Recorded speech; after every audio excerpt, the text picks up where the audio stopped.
and one we're really eager to learn about today. Without further ado, he's taken the time out of his schedule to talk to us, which is utterly incredible.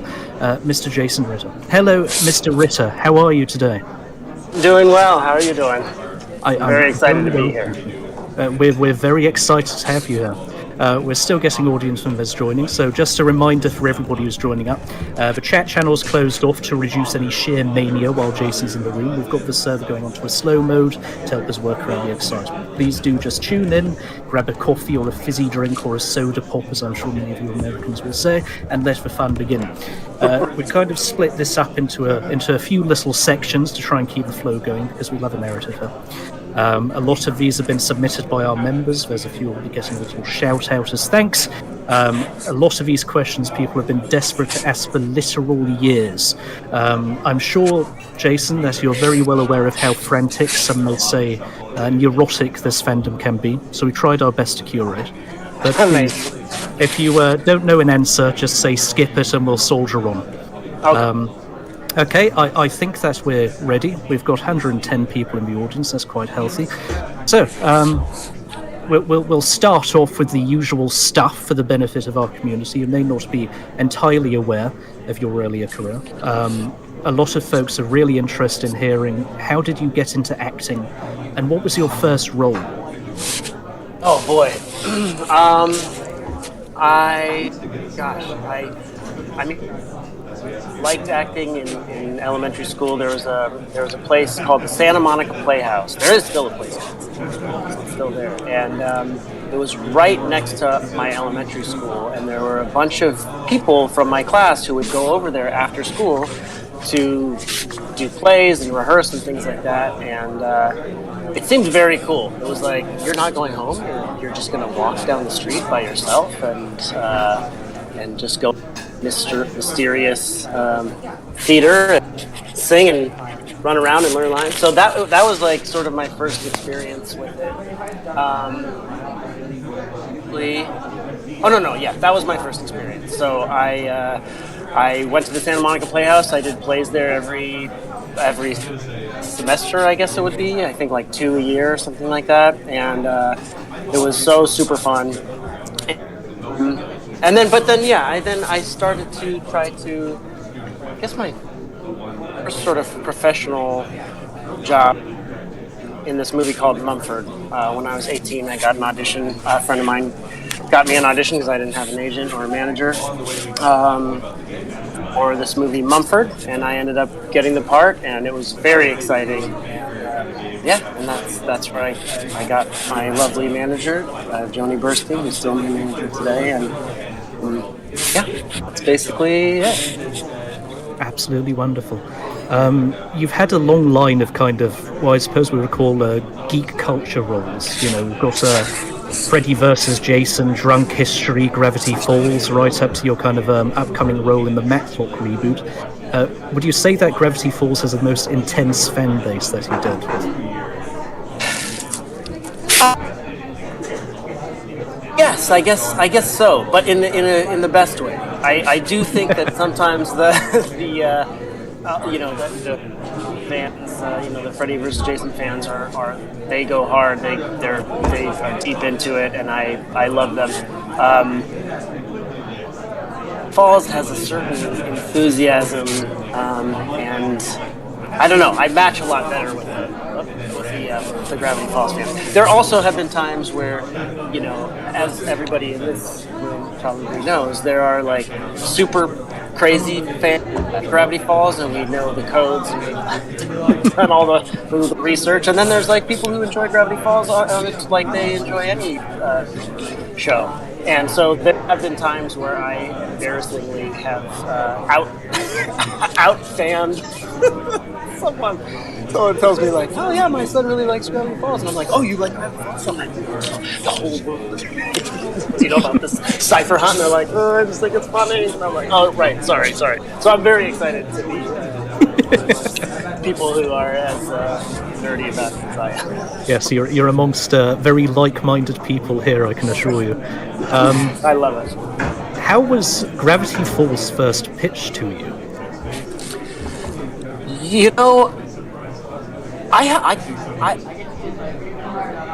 fun, really funny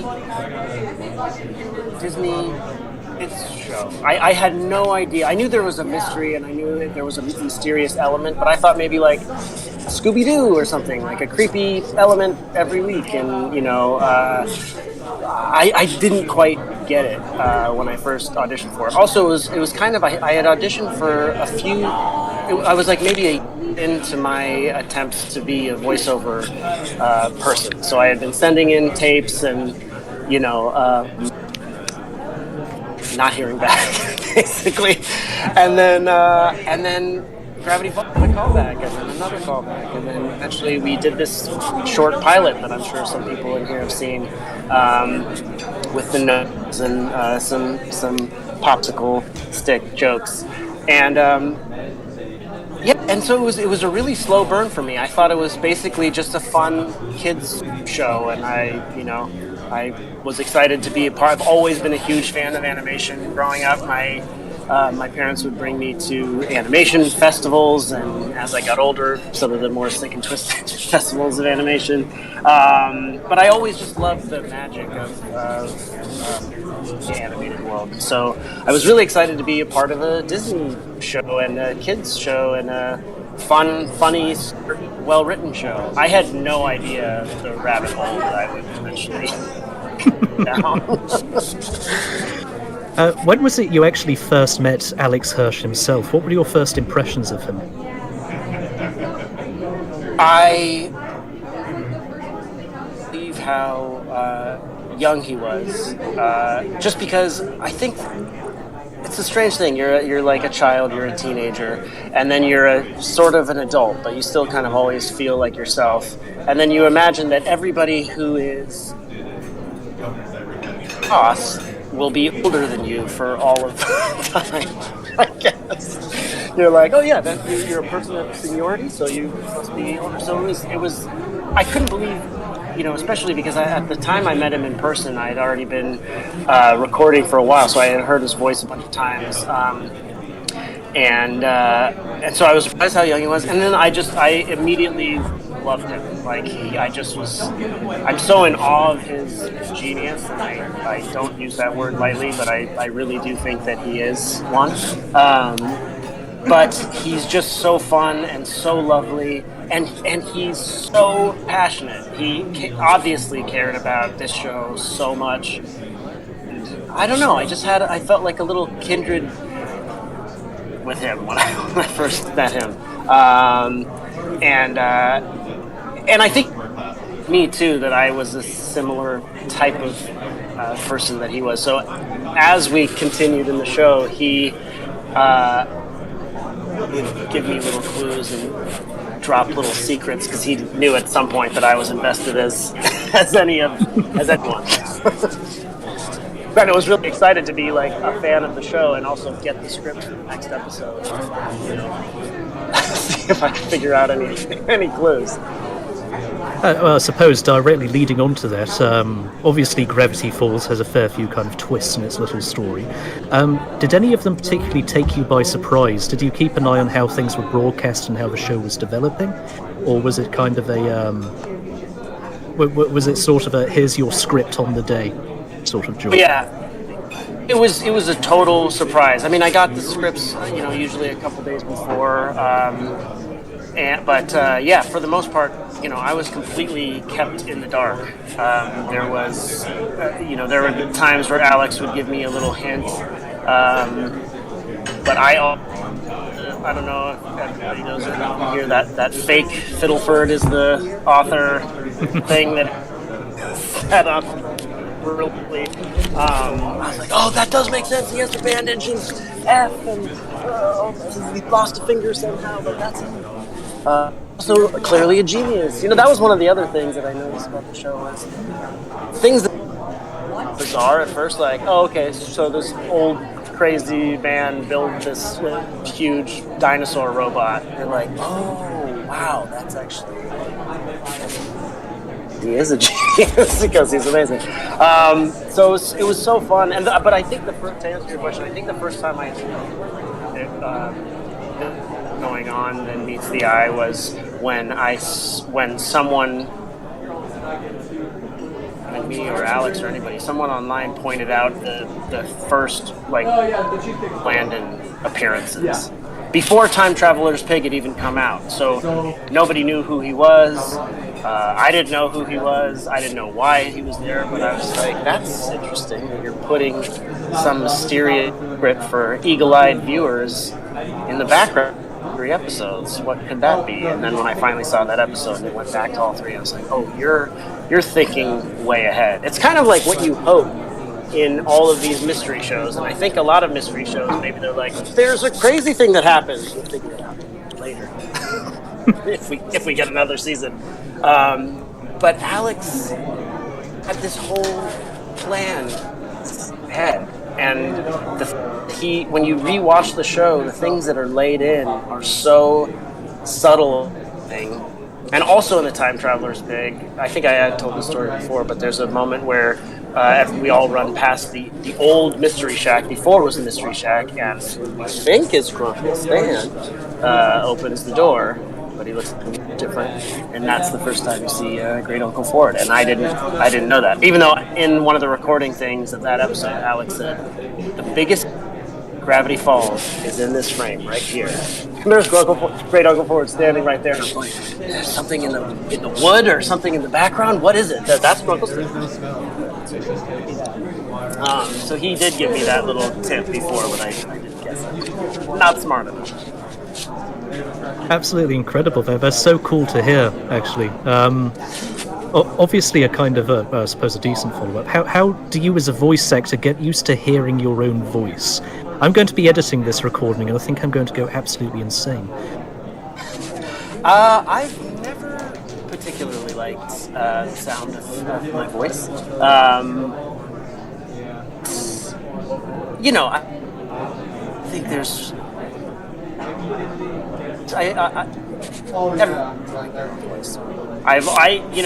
Always, it's funny because I always thought my voice was a little too high.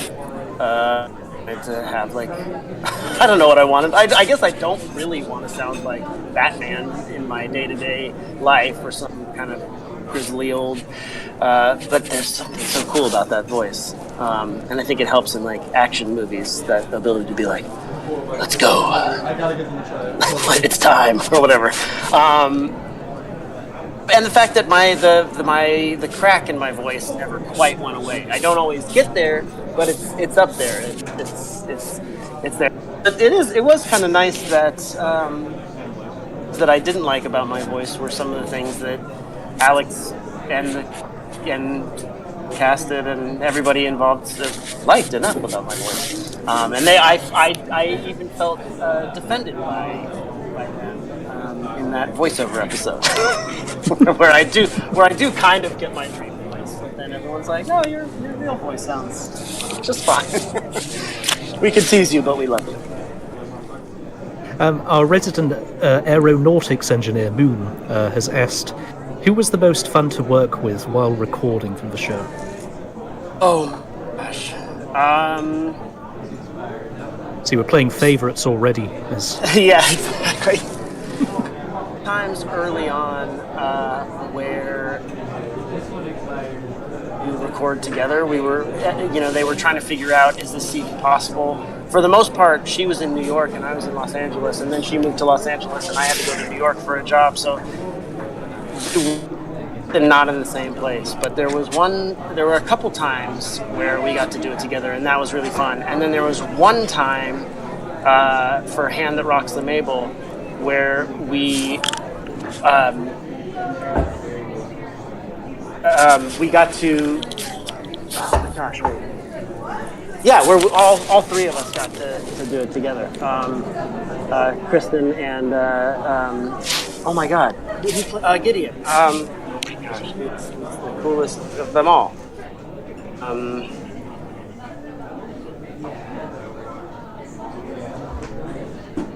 Forget a name like Philip Van Orman, who's also one of the loveliest people, and I think maybe one of my favorite performances in the show. I think Gideon is such an amazing character. Yeah, we all love Gideon. We absolutely love Gideon as a character. Oh, that was really fun. That was probably the most fun.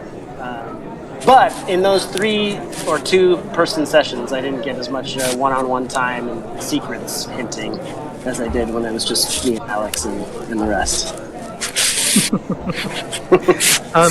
Rob, one of our lovely staff and also a local actor, asks what was the process involved for kind of returning to Dipper for the Disco Girl recording that was originally for the Gravity Falls vinyl? So Alex called me up and he said, "Would you be interested in recording a version of Disco Girl?" And I obviously I love the show. I love Alex. I would do anything. I also love how passionate this is, and I'm just like, yes, let's give more and more and more. So it was during the pandemic, so I didn't go anywhere. Pretty early on, because I remember I recorded it. I had to set up a bunch of blankets in my closet. Luckily, it was the same kind of setup I used for Captain Fall in the first season. So it was kind of there, but it was very dark. There's no light in this closet. And it got very hot after a while. So I was just in this hot closet, singing my heart out. And it was just so fun. And it also, there's like a part of me, when Alex would do his Uncle Stan voice, where I'm like, oh, that's him, that's you, that's me and him.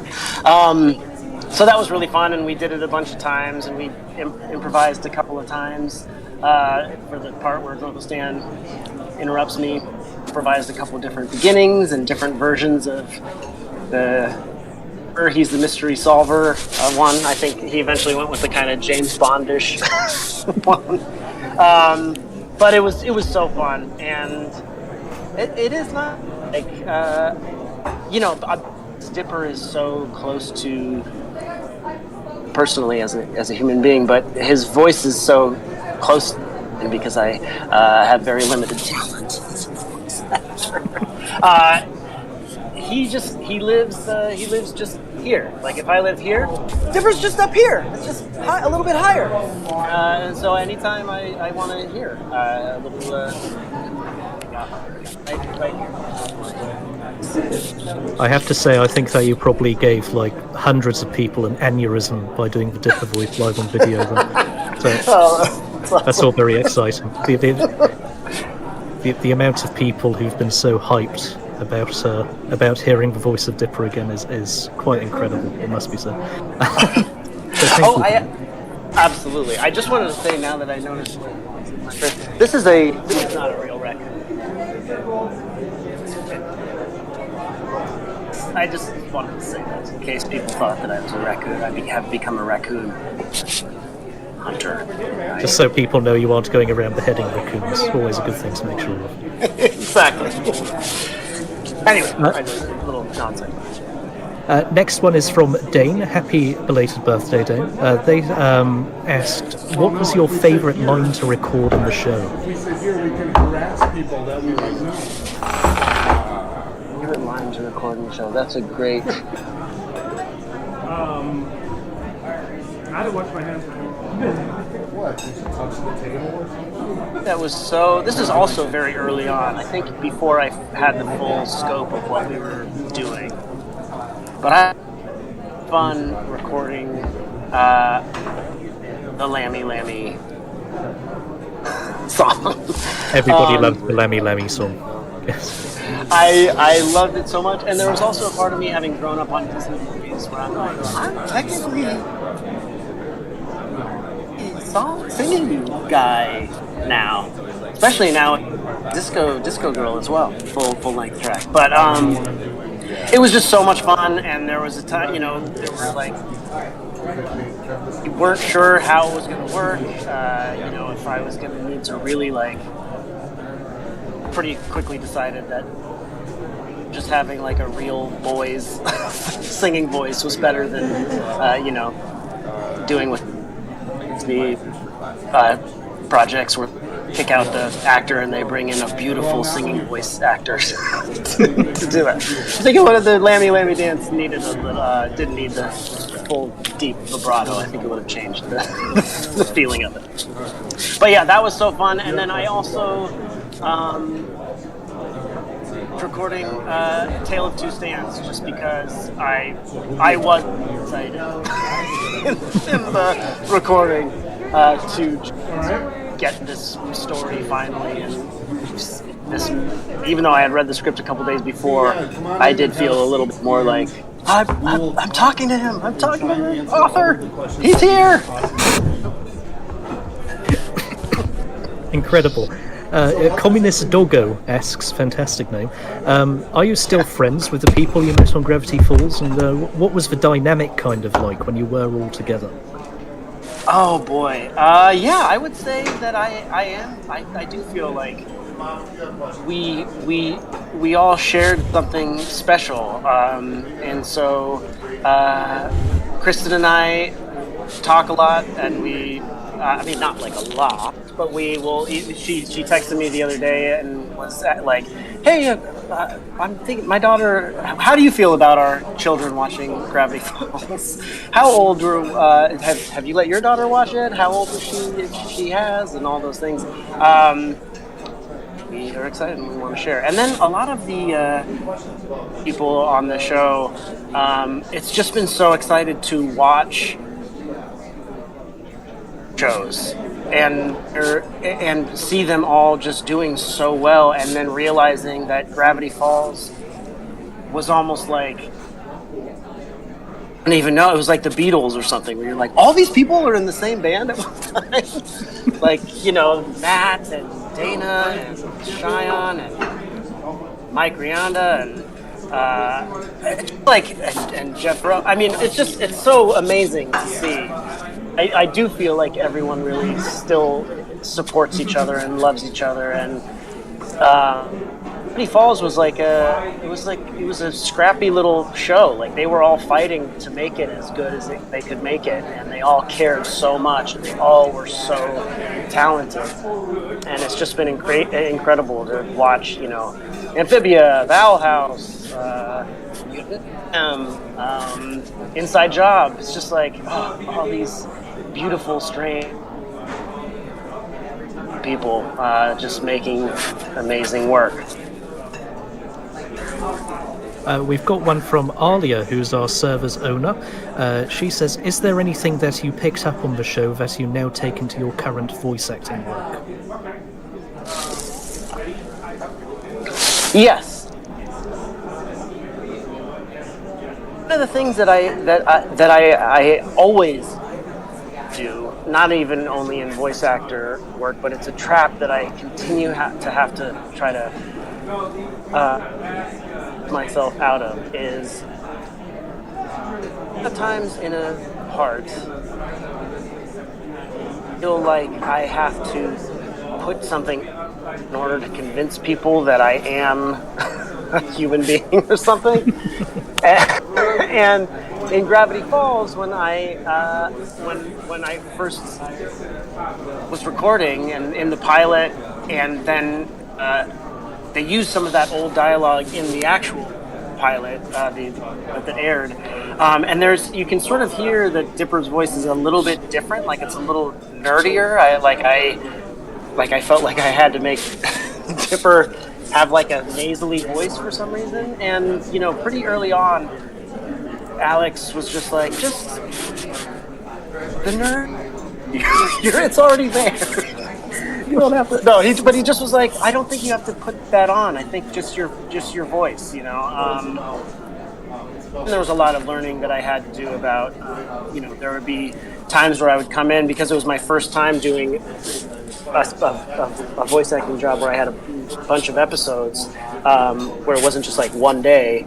There would be times where I'd come in and my voice would be like too low. It's like, people have said, but Alex would say, "Oh, it just, you know, Dipper's a little bit up here," and he would help me kind of match, or like some of the other people recording, so you can hear sort of where their energy is, so you can match it. So, but anyway, that's a totally separate thing. The thing that I have taken from everything else is that I can sort of take instead of put them on, the more I can kind of be myself and bring my humanity something, the better.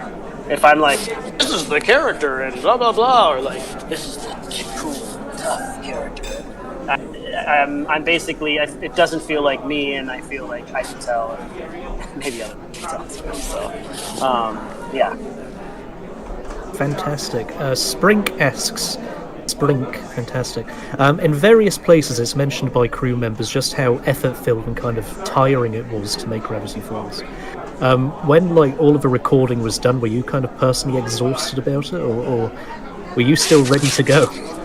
I was ready to go. I mean, it was exhausting for everybody aside from the voice acting, I would say. I mean, because I just got to come in and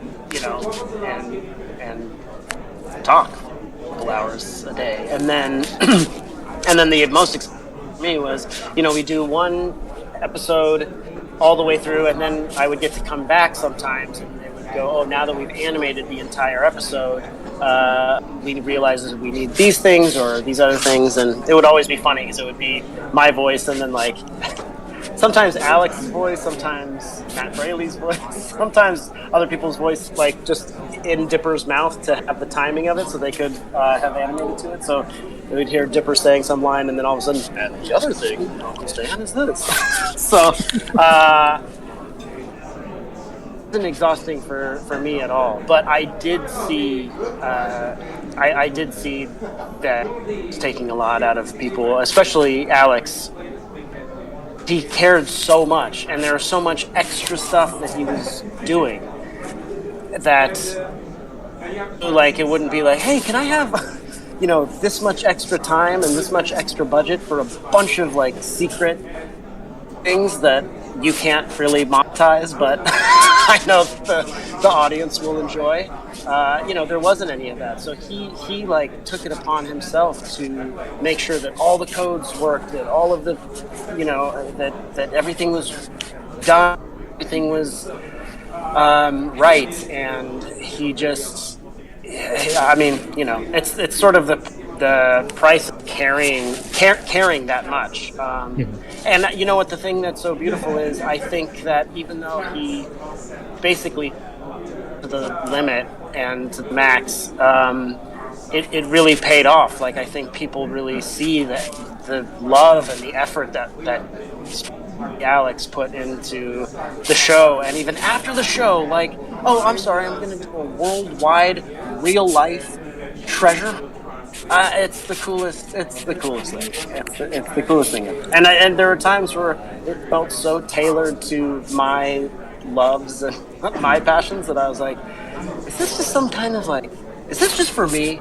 Is this whole thing just for me to have the most fun ever? It was so fun because I grew up doing codes and decoding things, and I loved all of that, and it just felt like all of a sudden all of my useless powers, since I didn't become a spy or someone who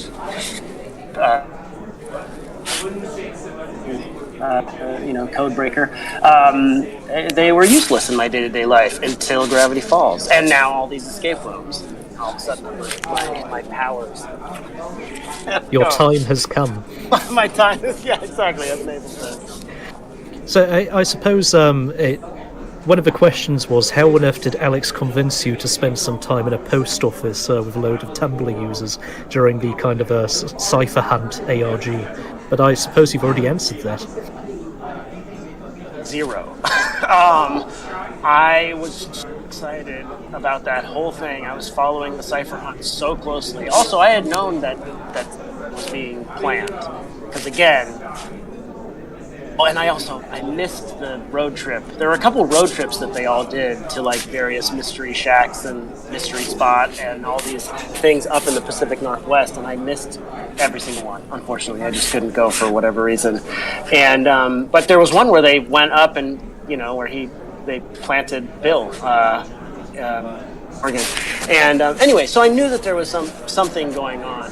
I had no idea that it would be worldwide. So when there was a clue in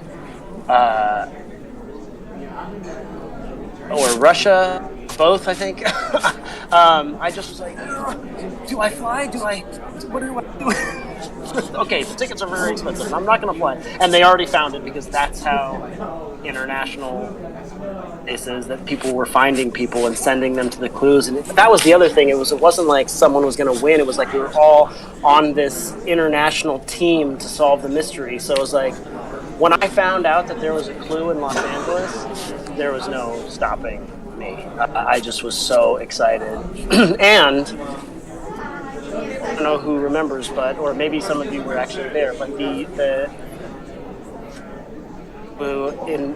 after the post office, we got a absolute nightmare of a puzzle. Maybe 70,000 pieces of it. Guesstimate about 70,000 pieces. About 10% had like a black line on them, and most of them were just yellow.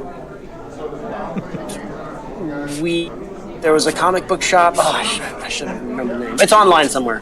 They let us keep the puzzle overnight, and so several times I went to that. I went to that that comic book shop and just sat there with a bunch of us, and we all just tried to figure out how to put this puzzle together.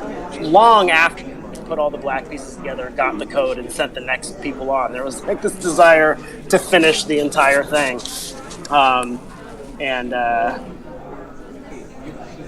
Very exciting. And it was also so exciting because in one of the clues, Alex's twin sister met us there. Met me there. And then it really felt like a Dipper and Mabel moment. Incredible.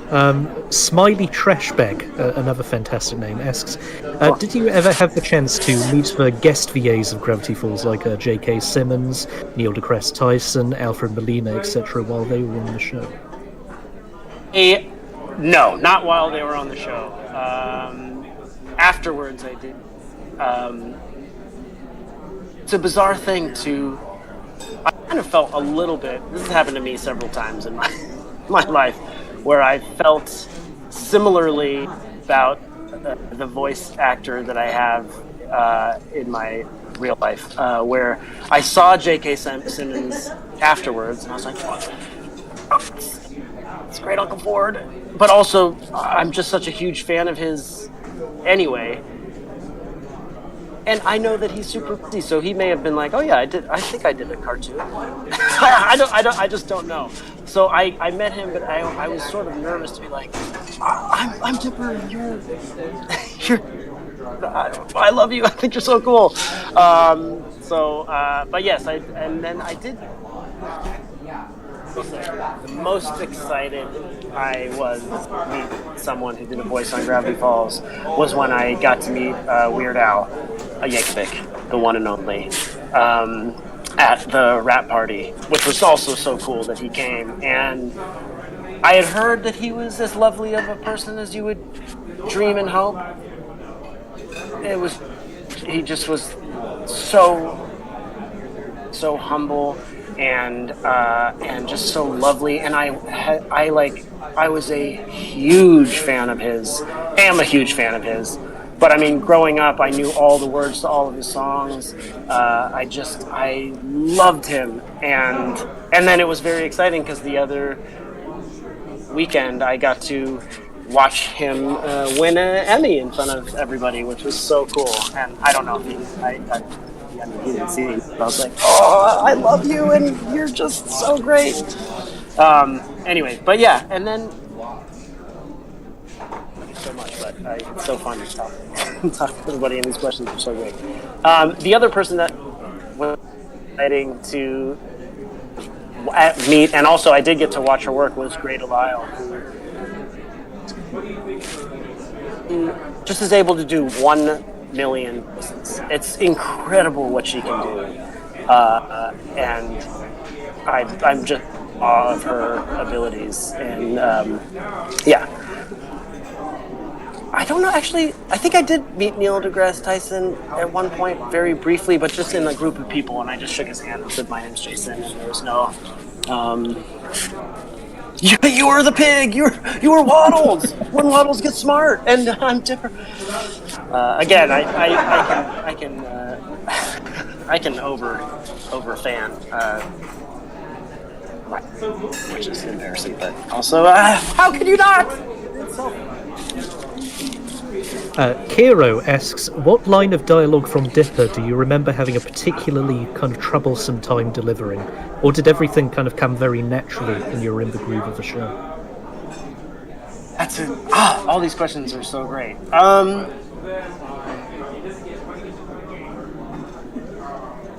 Gosh, that's a really great question. You know what? I remember actually having a hard time if some of the more dramatic stuff as I was so used to generally just using my voice and where it's pitched in my life that it was interesting to see. It was difficult to be sort of sincere when I was up this high because my voice drops lower when I am trying to, be honest and vulnerable with someone. So some of the emotional stuff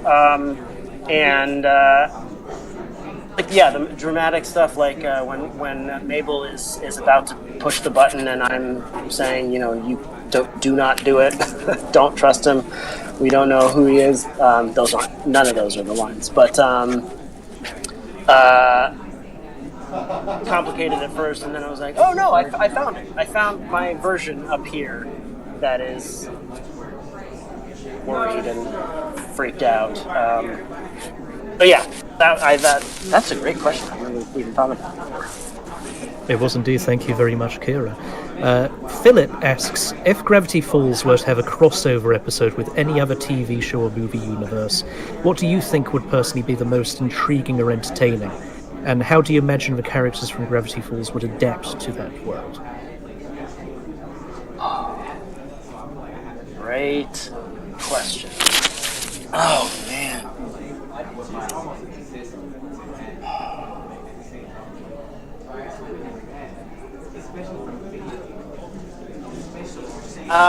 It's so hard to think because I'm trying to, those that are sort of close in theme.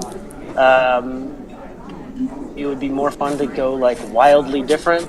I always was a fan of Teenage Mutant Ninja Turtles growing up, and but I think there's too much fighting. I think Dipper is not so good at fighting. So maybe he won't last too long in that world. So maybe there's more of like some stuff. So gosh, I don't know. I mean,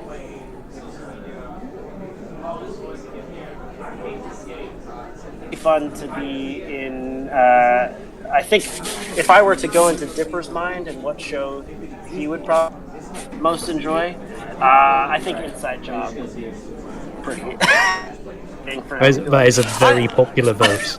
Yeah. Oh, is it? Yeah. It's just like you're like, I knew it. All of this paranoia and all of the figuring stuff, and just getting to know all of the secrets that are out there. Fantastic. Thank you very much for that question, Philip. Pidge Wynn asks, was there a particular time you or the others kept cracking up while recording? Was there anything that was particularly funny if they had a lot of difficulty voice acting?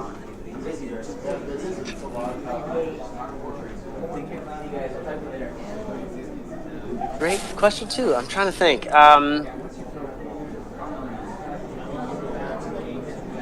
Laugh a lot during Hand the Rocks and Mabel. I wonder if that's why I threw up and Kristen and I stopped recording together. They're both so funny, and I had never heard anything like what Thurup was doing for Gideon, and so all of his little giggles and all those things really would make me laugh. And then we also did a lot of laughing for some reason. Particularly funny moment, but when we were live action shot of Linda Cardellini and I through the weirdness bubble when we got dressed up as Dipper and Mabel, and we got to do a lot of improvising, and that was fun. It turns out to be a very short moment, but I think some of stuff we did is on my 5 fingers and yeah. Anyway, so we laughed a lot that day, and it just was fun because it was unlike anything we'd ever done for the. Fantastic, thank you very much, Pidgewin. Noro Nar asks, which episode was the most fun to voice for, and which one did you find the least fun? Oh, that could be controversial at the end. Good grief. All fun. They were all fun. I would be the most fun because it was sort of like a poignant experience. Was all of it, just because so much was coming together. It was such a bunch of episodes or long episodes or whatever you want to call it. I've been, for people unfamiliar, for people who aren't me, who've been there the whole time, I've been a part of a lot of shows that have ended. And some of those shows have had big mysteries, and it was always very frustrating to just get canceled and never, so it was so much fun and so exciting to watch Armageddon. What I had the hardest time with was the one where Dipper is, they're on the road trip. The one, what's it called? Roadside Attraction.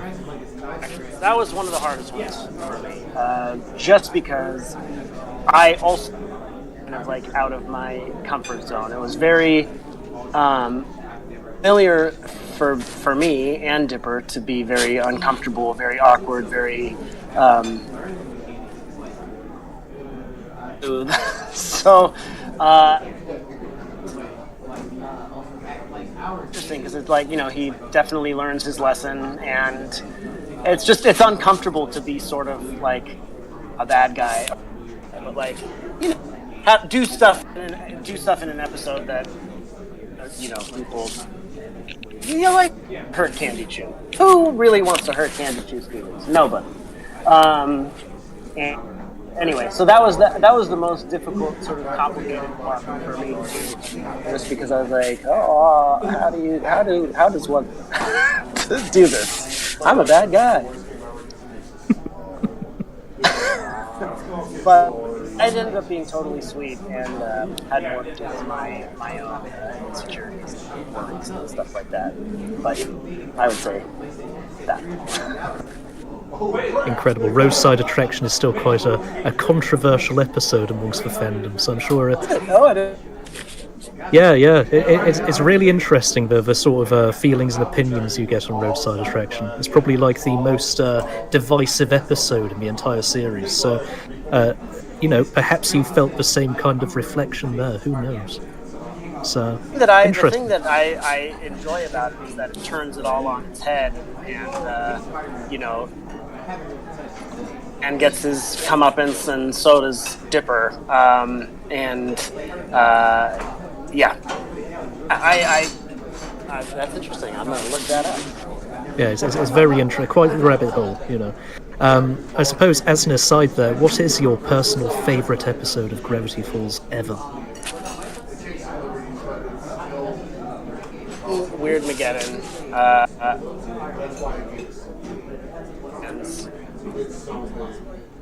Just because I think I love those so much because they're such huge episodes. Is Dreamscapers. The introduction of Bill is so exciting and scary. And I just loved what all of the artists did in Stan's mind, and I love the whole storyline. I love that Dipper gets a hole blasted in him, and it's sort of like funny and weird. And then there's a lot of beautiful things in that episode about when the way someone loves you is not the way would like them to love you, and you don't realize that what they are doing is a form of love. You just feel the toughness of the tough love, you know. And I love that moment where Dipper sort of figures out that Grunkle Stan does care, and a lot of the ways he treats Dipper is because of his childhood and his regrets, and you know, we're all, and as you learn more about Grunkle Stan's life, you know, his whole trip and his brother, you realize he's become the man he is. Incredible. Thank you very much. Grubby asks, what was the funniest story/day you had while working on the show? Were there many kind of pranks and inside jokes? We all know that Alex can be a little bit of a mischievous soul, as it were. He is a mischievous soul. Gosh.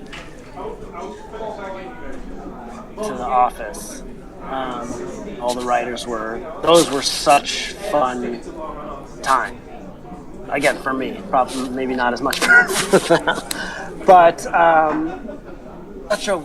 it was like, first of all, they all were so cool and so nice, but there also was a little bit of like rocket energy with them. There was like some kind of punk, like, you know, we're doing this thing that we want to do, and we're fighting for the things that we believe in, and you know, there's such a part of me that's like, oh, sorry, you didn't like that? Let me change everything about it. And it was so exciting to see all these young, incredible writers and creators just doing the show that they wanted to do and fighting for it, and then, you know, there was all this beautiful, crazy, weird stuff in Alex's office. It was just fun to go in and look around and see what some fans had sent him sometimes, or, you know, see what he had made, or, you know, watch him mess around with the Grunkle Stan puppet. And yeah, those were, and you know, the other really fun times were anytime we got to like go to Comic-Con. It might end like just in time, but you probably don't want to wait for me. You know, I remember when they gave me this hat, and it's like, you know, there's no gravity falls. Now it's all messed up, and I've had it forever, but you can see like the color is a little bit off, but I had been like, oh, I hope they make those hats one day. And when the first couple times we went to Comic-Con, before Gravity Falls even aired, I like dressed up as Dick. So embarrassing like that. I even say, because I have it, so why not, you know? But I remember the first time that I saw I love Comic-Con. I've been going for years anyway, so it was so exciting when I went there, and the first time I saw anyone cosplaying, it was a couple as Robbie and Wendy. Oh my god! And I basically was trying to, I like the show too. Not like I'm in the show or I'm Dipper or anything, but like I'm like, look, I'm you are, and this is the, and Wendy, it was like kind of perfect. It was exactly like the woman who was playing Wendy was like, that's sweet. And Robbie just gave me the stink eye. I was just like, ugh, like, you're too old. Why did you choose Dipper? And I just was like, I felt so embarrassed, and I was like, I think I just met Robbie and Wendy in real life, and that's how Dipper feels with both of them. Like, well, she kind of like, maybe it was a little embarrassing, but certainly Robbie is a bummer. But yeah, so that was really fun. And then when I started seeing more and more and more, and I just started to realize, oh, there were a lot of us. It was very exciting. And now I forgot the original question. What was that? I think that works perfectly fine. Don't worry. Oh. A lot of folks have asked about how actually was voicing Dipper. Obviously, it's a bit, difficult to answer because he's not that drastically removed from your usual voice. But he does kind of scream a lot. How do you cope with so much yelling and hollering during a recording session? We realized very early on, we just went in order of the script, and we did all the screams. That the end of the episode I would be hoarse because I don't know how to without giving it some grit. And it would just tear up my vocal cords every time, and eventually it would sort of pop. So sometimes what we would do is I would just, and we'd do the whole episode, do all of the like, and the, all those. And then sometimes for even future episodes, Alex would, be like, "Can you give me a short scream, a medium scream, and a long scream?" But I do remember there was one scream that was so long, and Great Uncle Ford and I are flying on the spaceship out of the thing, and there's like a long scream where it's going, and then it like dips and like keeps going, and that was a tough one to maintain. I had to take a real deep breath, and we only got a couple of those before my my voice was gone. So yeah, not as professional voice actor, there were some things where I was just like, I don't need my voice for a couple days. I can just scream it out. It's the kind of thing that if I was Broadway, I would not be able to do. But because of the scheduling of this, I could kind of blow out my voice every time if I needed to, and I didn't always, but definitely sometimes. Incredible, thank you. King Masks asks, were there any scenes in the show that you were super excited to act out, only for them to be kind of cut out of the final script? If so, could you tell us a little bit more about them? Oh, that's a great question. It's so wild because even though it seems like we just finished, it was 10, quite a while ago. Yeah, 13, something a long time ago. Well, more than 10 because, let me think.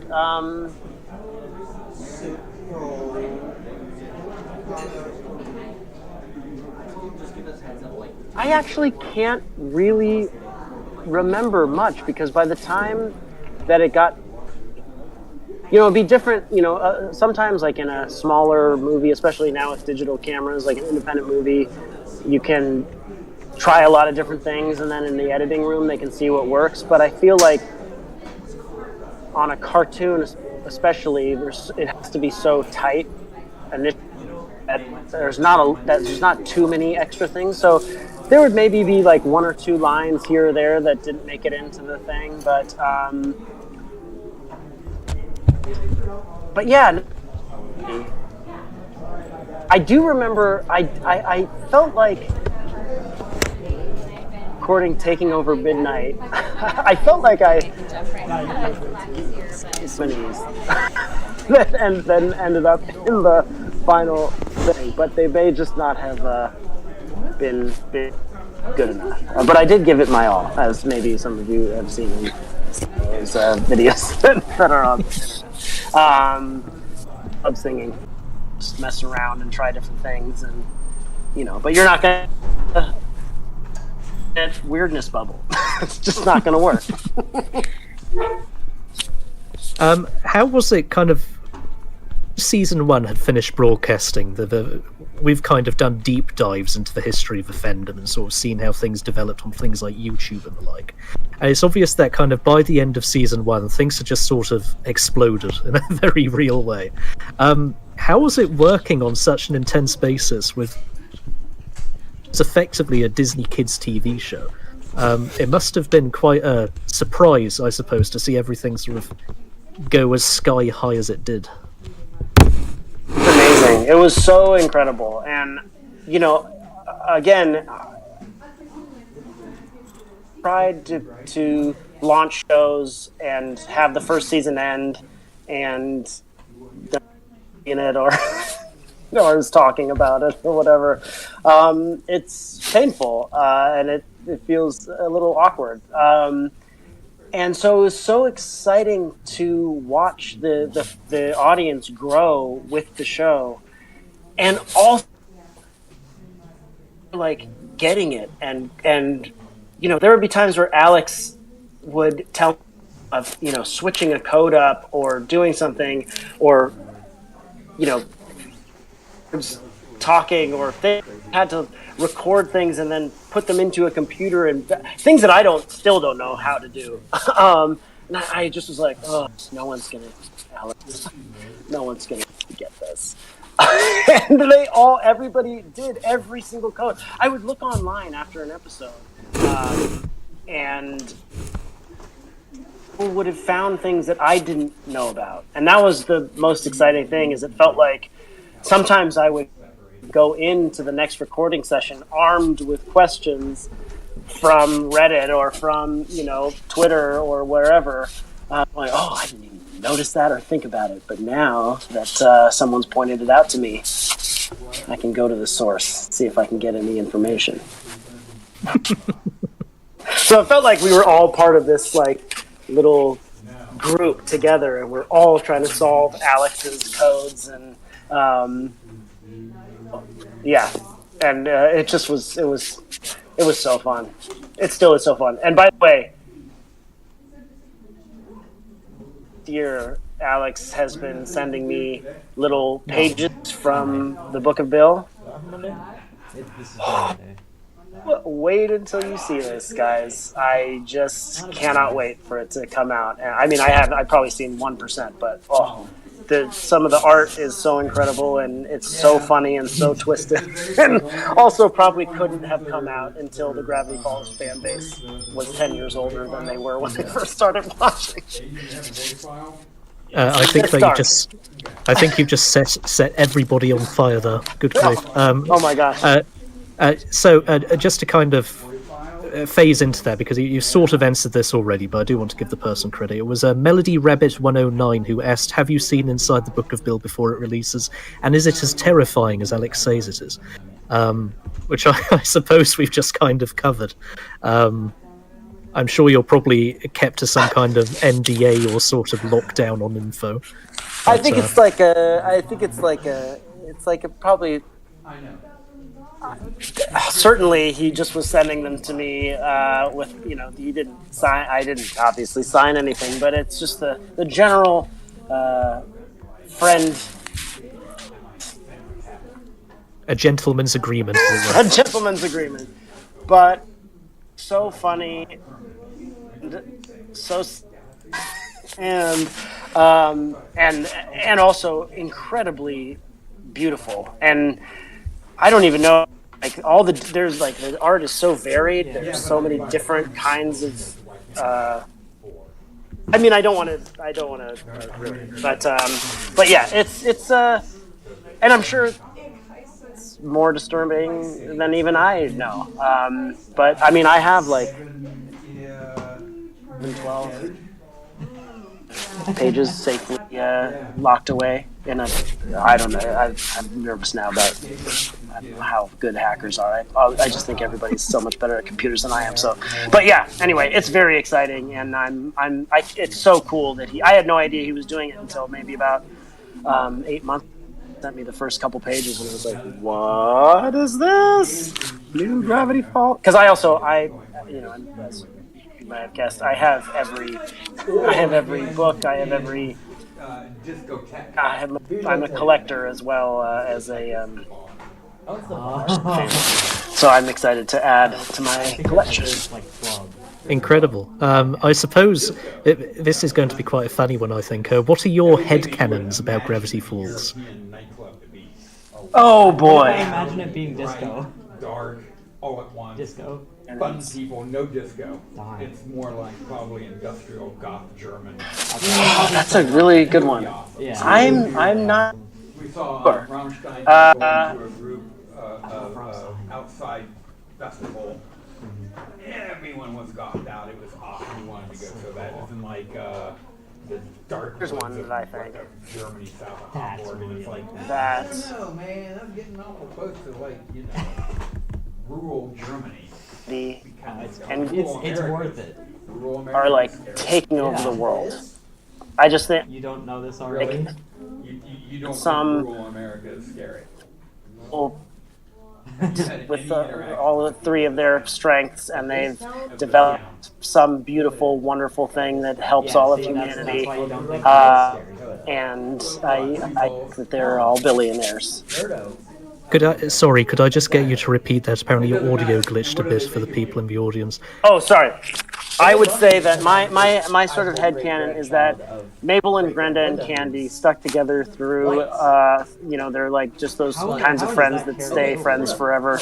And Everyone loves Great Grandma. that they've kind of project or something together that helps all of humanity and is lovely and has made them all very successful and happy, and they're all so very generous and charitable and lovely. And my other headcanon is that this is just a personal thing, that maybe Grunkle's dad and Great Uncle Ford let Dipper come with them on some of their adventures, but they had no pressure. But I think that would be so cool. I really hope they do. Yeah, so I can handle my own. I'm sure that's again got very people excited. There's probably a lot of people feeling very validated right now.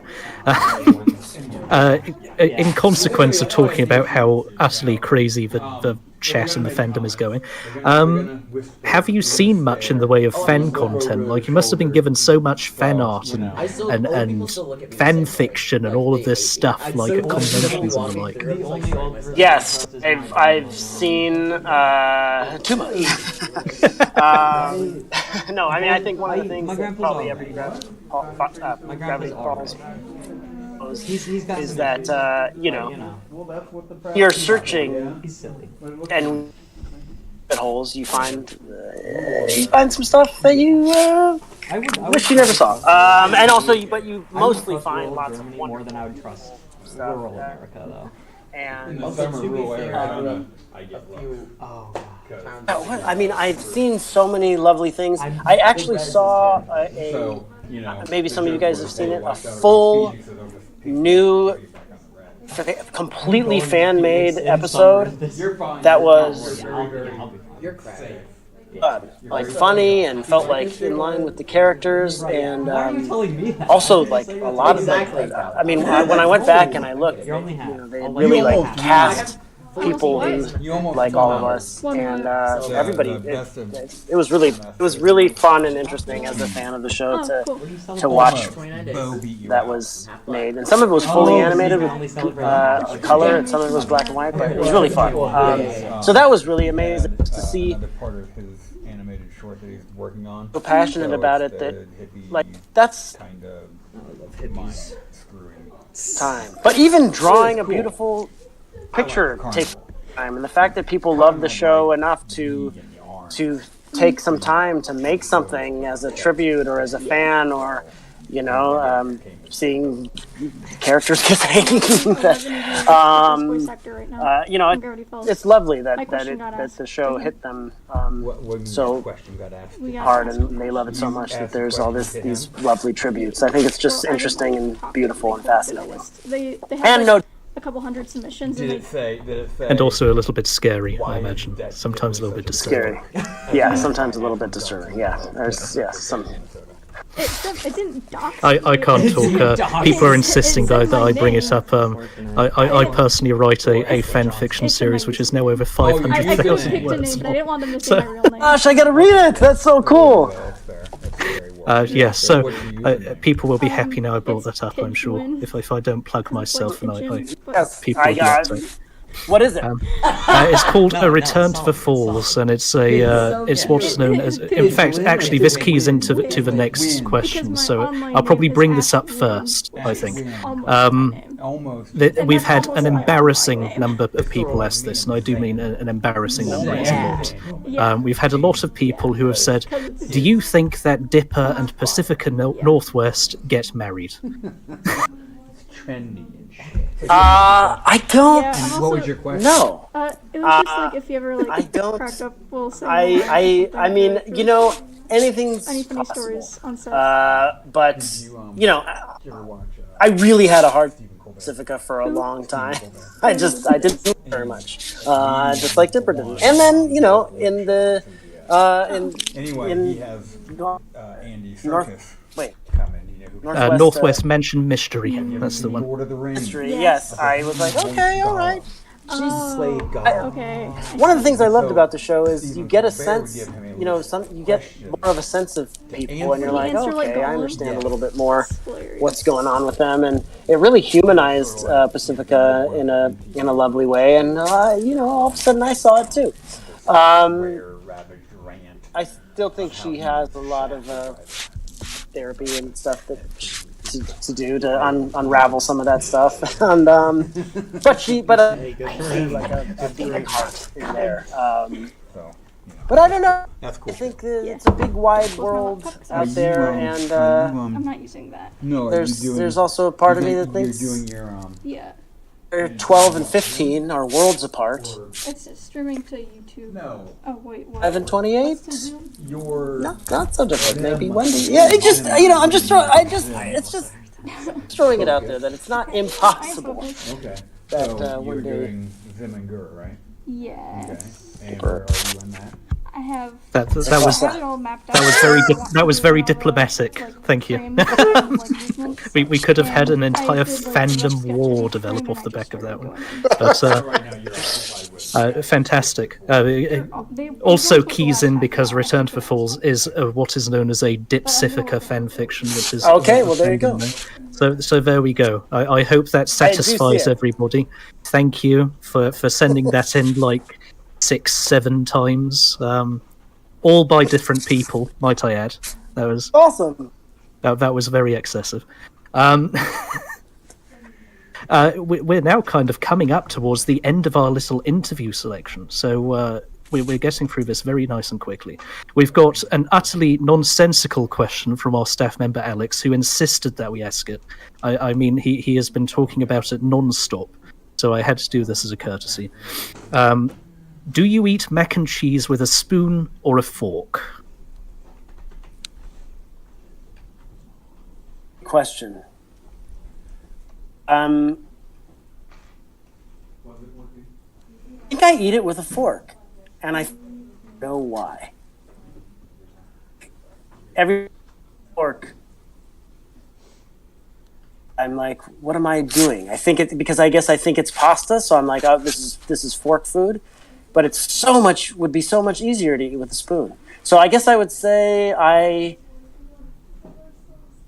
fork until February 2nd, 2024, at which point I switched over to eating mac and cheese with a spoon.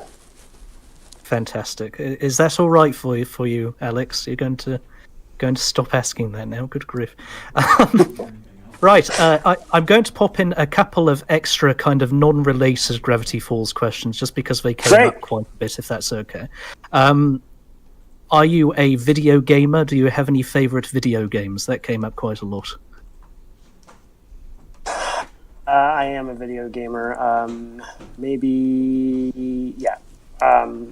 Yeah. It's borderline. Too much. Well, is there too much? Yes, there is too much video games. My favorites.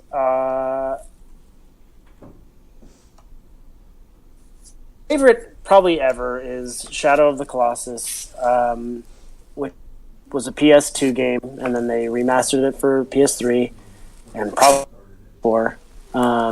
It's just such a beautiful game. And I loved Fumito Ueda's first game, Ico, and I loved The Last Guardian, which he did after Shadow of the...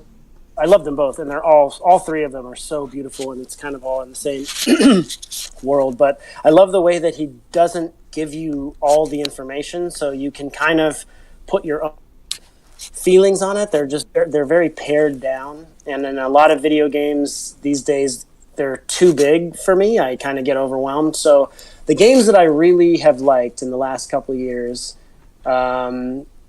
Shadow of the Colossus is like an all-time kind of favorite thing. But in the last couple of years, I've really liked. I liked like Limbo and Inside, which are by the same company. I really liked Little Nightmares and Little Nightmares 2, and the third one is coming out, which I also can't wait. Games and puzzle games. It's largely a solo experience for me. Not a close friends play, so but I never really did the sports games or the shooting games and stuff like that, first-person shooter.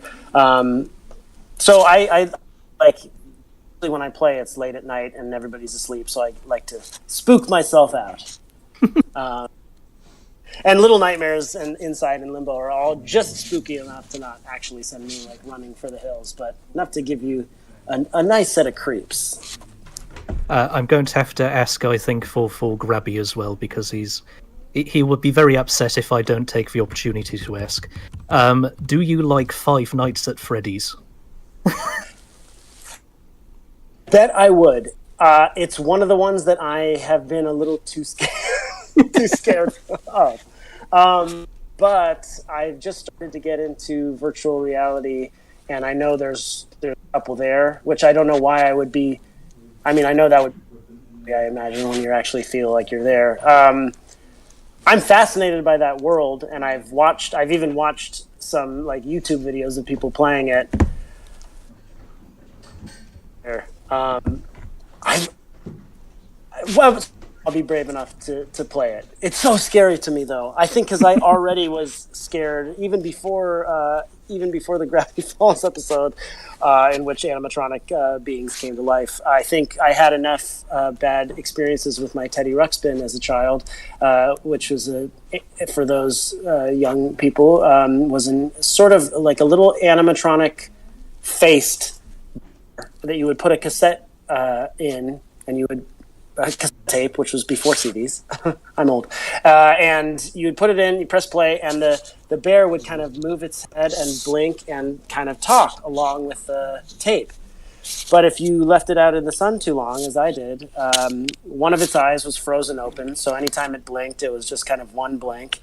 And at a certain point, the cassettes had sort of warped, because that's what they used to do. So the voice would slow down at creepy moments. And it just gave me the creeps. It was enough to be like, I don't like this.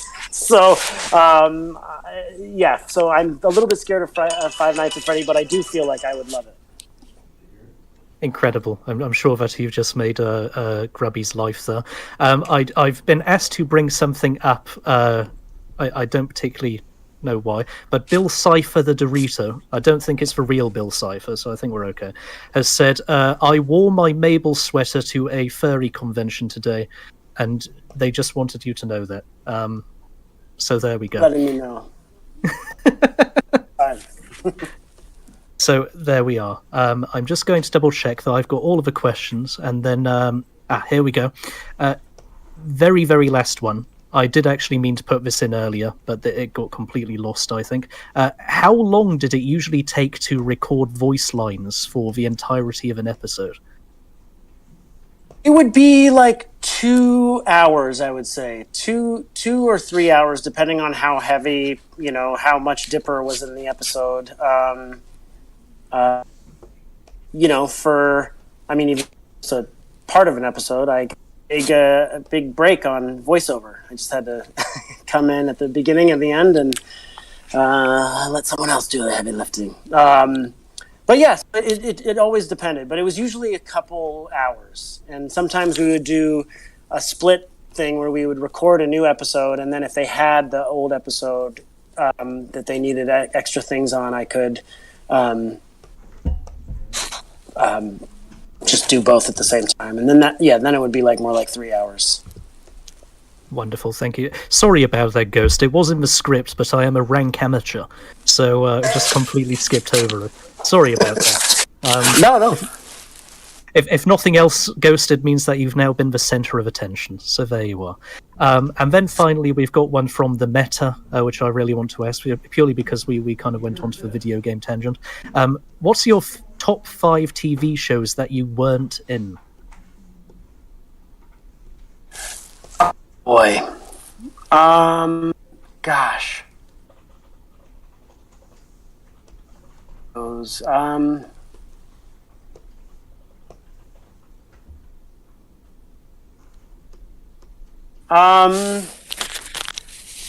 liked different TV shows for different reasons over the course of my time. Recently, I've really enjoyed Succession. I've really enjoyed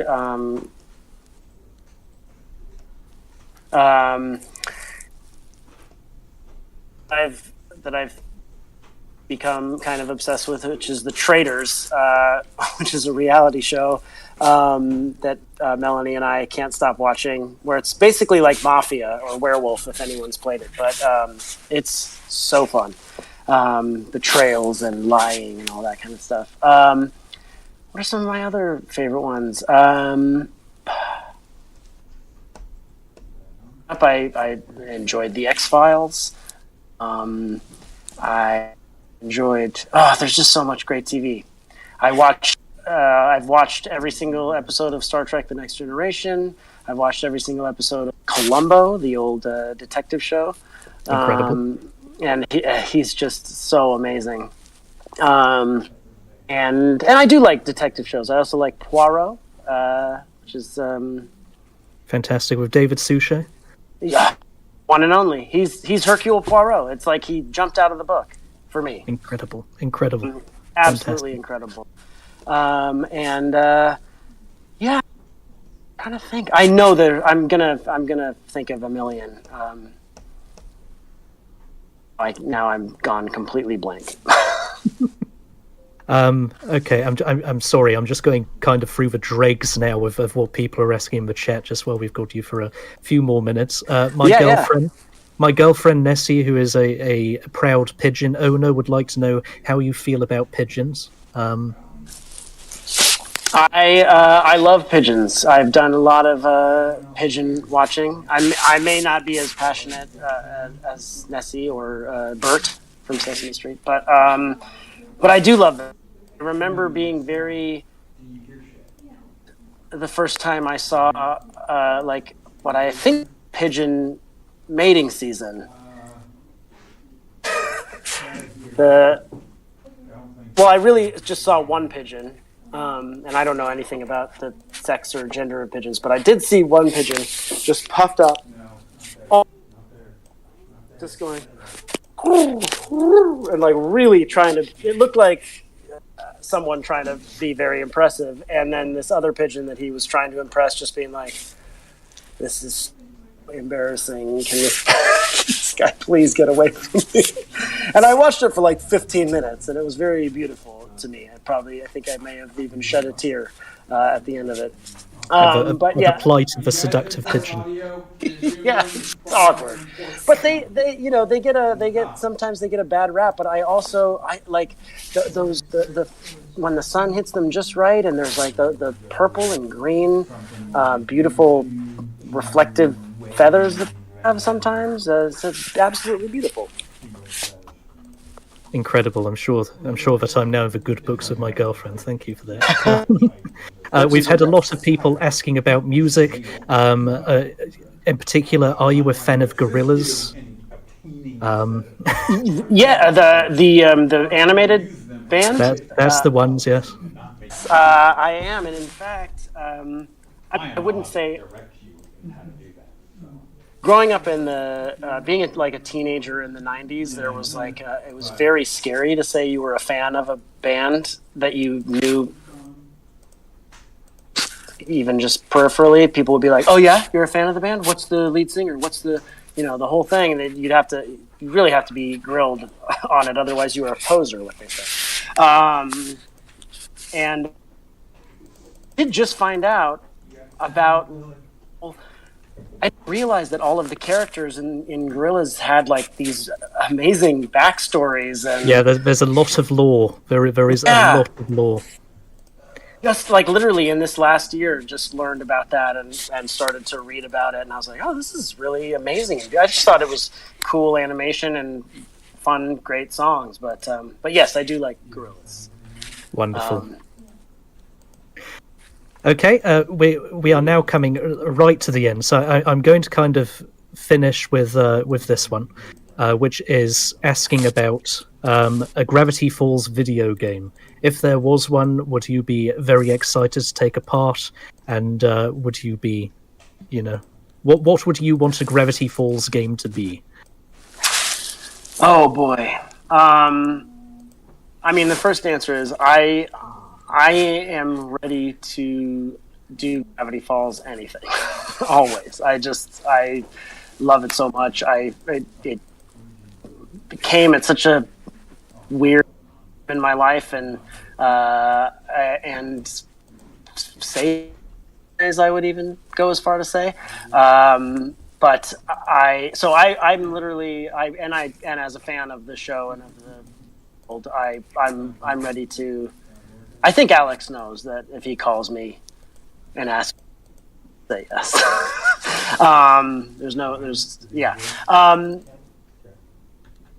Gravity Falls video games. I know, on the Disney, probably Disney website, there were some fun ones.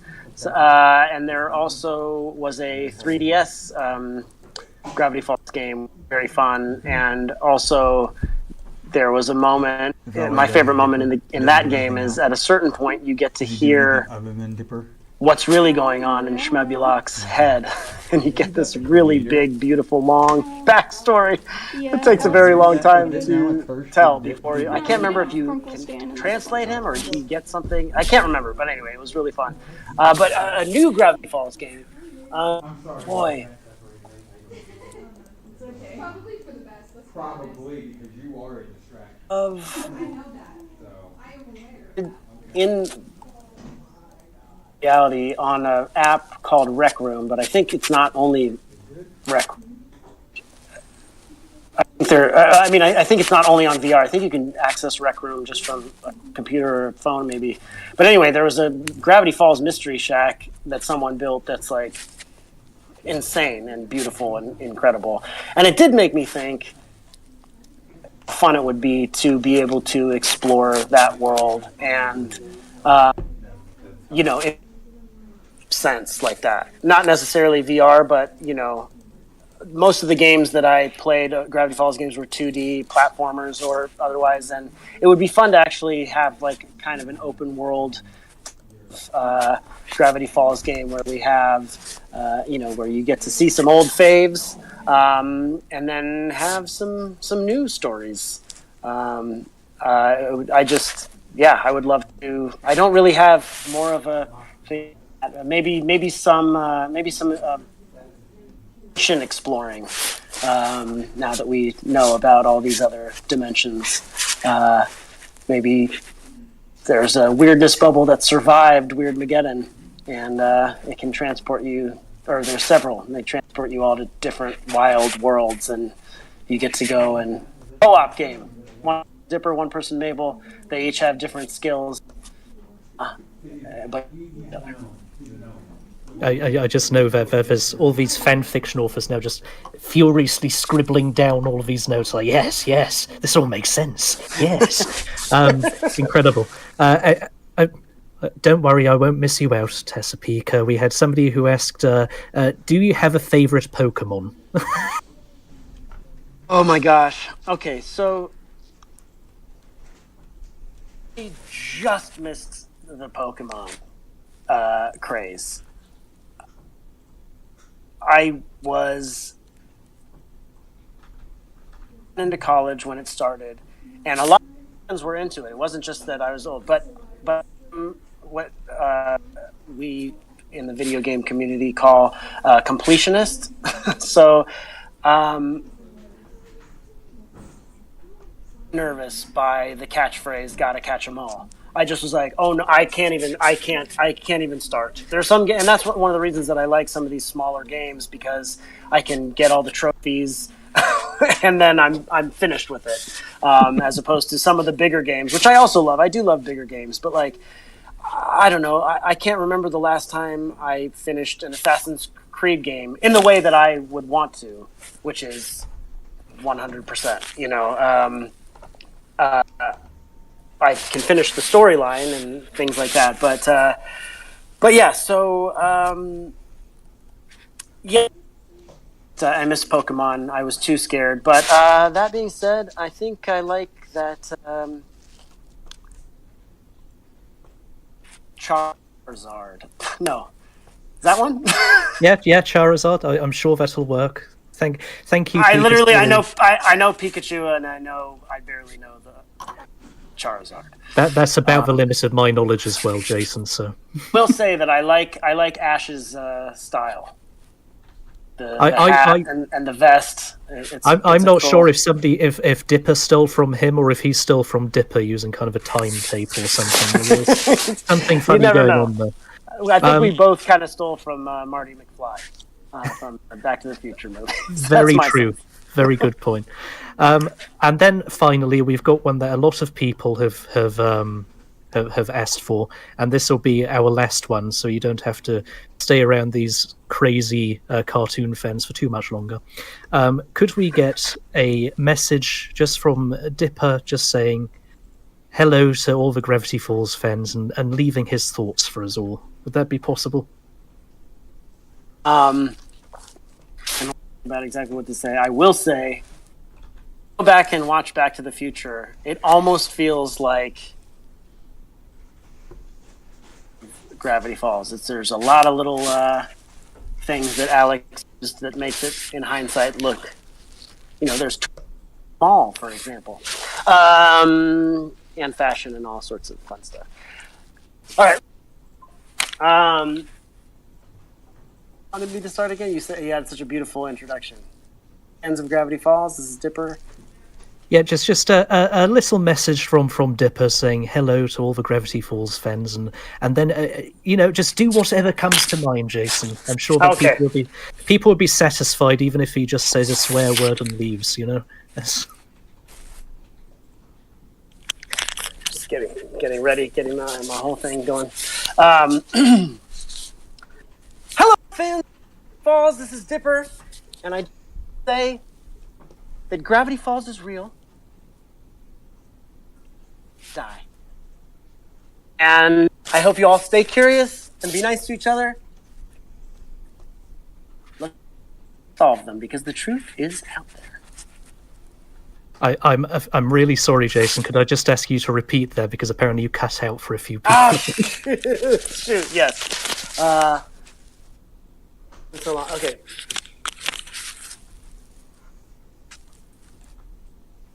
Fans of Gravity Falls, this is Dipper. And I've got a very important message for all of you. Some of you forgot, or maybe some of you don't believe. And it will never die. Marvelous. Did we get that? Did everybody get that?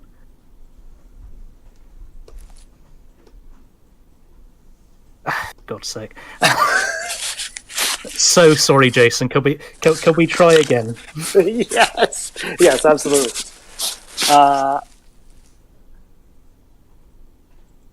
From Gravity Falls, and this is going pretty good here. Regular, normal, weird stuff, but I just wanted to remind you, in case some of you forgot, Gravity Falls is real, and it will never die.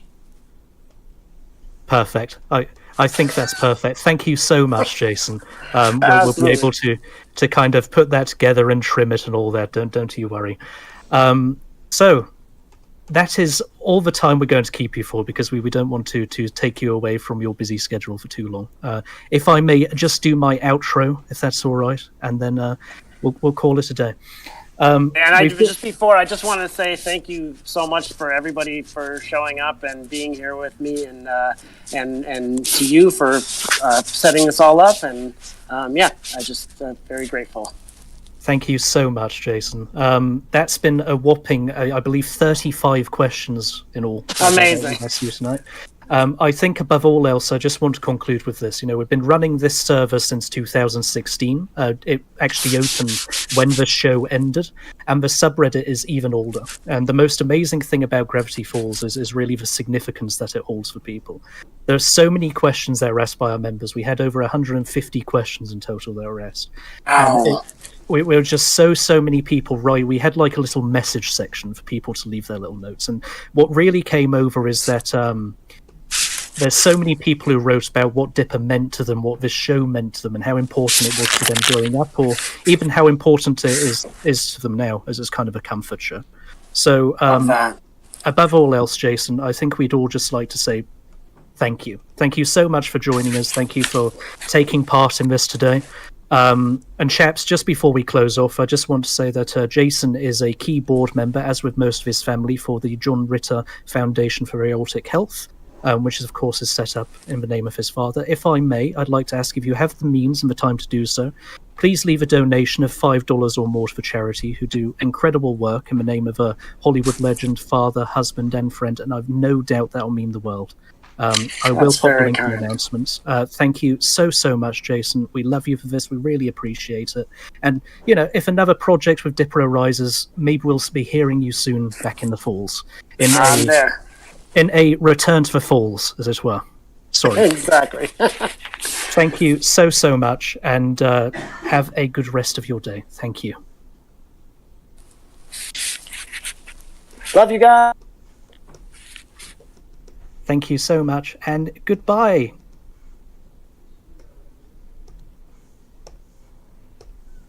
So there we are, ladies and gentlemen. That was a live interview with Jason Ritter. I hope that you all greatly enjoyed that. I think that I can say personally that I'm absolutely blown away. I think that most of the server will probably agree. I'm now going to start kind of opening up the stage for anybody who wants to talk now that we're over. So let the after party begin, I suppose. Give me but a moment and I shall be able to set that up. Oh, Grubby is first in. Oh, shit. Hello.